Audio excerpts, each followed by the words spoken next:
On this episode of Diecast Emporium, we're going to check out one of the newer releases from Diecast Masters. As you can see in front of you, this is item number 85294. This is the way it comes, in an outer shipping box, which is nice. This is part of their, what they call Highline series, so it will be in a metal tin, as opposed to the other packaging that you're most familiar with, Caterpillar models. So, let's go ahead and get this off here. Just remove the sticker right here, and it comes out really, really easily, just like that.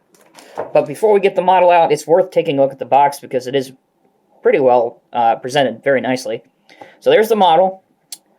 We turn it around. You'll see some specification details on the real machine, as well as a picture of the real machine. And be sure to hit that pause button if you want to look at those. But arguably the most impressive part is that picture, which sits on top of the tin. And also you can see here it says 1:32 scale. So without wasting too much time, let's get this thing open. Again, it's housed in some styrofoam. Lift straight up on that. And your model will sit inside. Just make sure when you grab onto something, you don't grab onto something that's going to break. So pretty much don't do exactly what I do and put your hands on the cylinder. Also included in the packaging is your brochure, your latest brochure from Diecast Masters. So that's worth a look, but I think for the most part, everybody in the community already has one of these. So we won't dive too much into detail on that.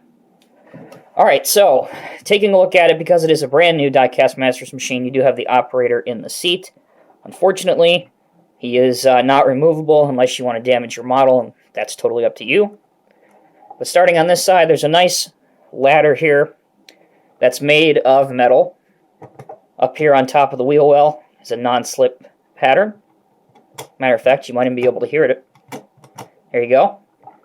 But a very cool point is they have accurately modeled a transmission between the articulation point. So that's very nice. Go ahead and lift the bucket up to its full range. That's about as high as it'll go, and it will curl up to there. So, just for laughs, let's see if it will clear the side of a first gear truck.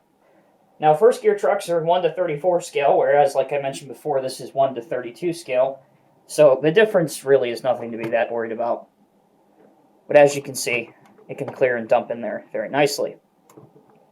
This is actually one of the more taller structured dump beds that they have. So it will definitely fit into the shorter ones without an issue. So, in terms of the functionality of the bucket mechanism, not sure how well the camera is going to be able to pick this up, but I'll do my very, very best. Here is where it attaches, and you can kind of see a little bit here. There we go. You can see how it attaches onto the quick coupler. I would not recommend trying to take this out, only because there is a pin over here, and you will definitely damage your model if you attempt to do that. However, if you pick up a second one of these and you want to make it a custom project or whatever, that can be how you take the bucket out. Looking straight onwards, you got a nice beacon light up on top, lights here, hydraulic lines here, your Z-bar linkage here, that looks good. I even like this this windshield wiper that they put on, looks good. Got a nice amber beacon light up on top. Range of articulation is moderate, but you can set it to trace a shallow curve, just like that. Also some nice details that you may not notice first off, but they have highlighted some of the lights, definitely the orange lights. I would have liked to have seen a little bit more effort done up here, but that's okay. On the back, your exhaust is plastic, as is the air cleaner.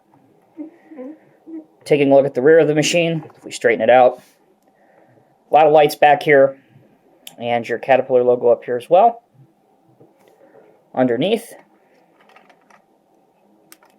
the transmission is not visible because it goes underneath here, but it's molded into the casting, and you have your Diecast Masters logo right there.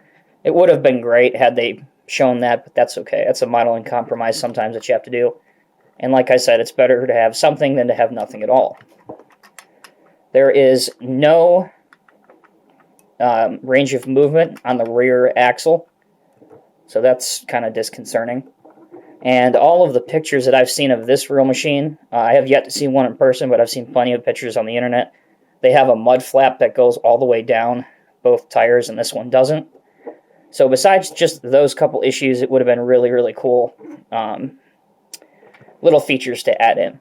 So what do I think overall? Overall, if you're into 1 to 32 scale equipment, definitely this is worth picking up, especially because there isn't really a whole lot of construction stuff made in that scale, at least larger stuff. Most of the skid steers and mini excavators are made in either 1 to 24 scale or 1/32 scale, such as this loader. So if you're into any of that, this is a worthwhile inclusion. I think the value is fair. You do get a nice looking model. I think it's priced competitively. So taking all of that into consideration, if you guys are a cat collector and or you like wheel loaders, then I can recommend it for that. So as always, guys, thank you for tuning into my videos. Have a great weekend, and we'll see you in the next one.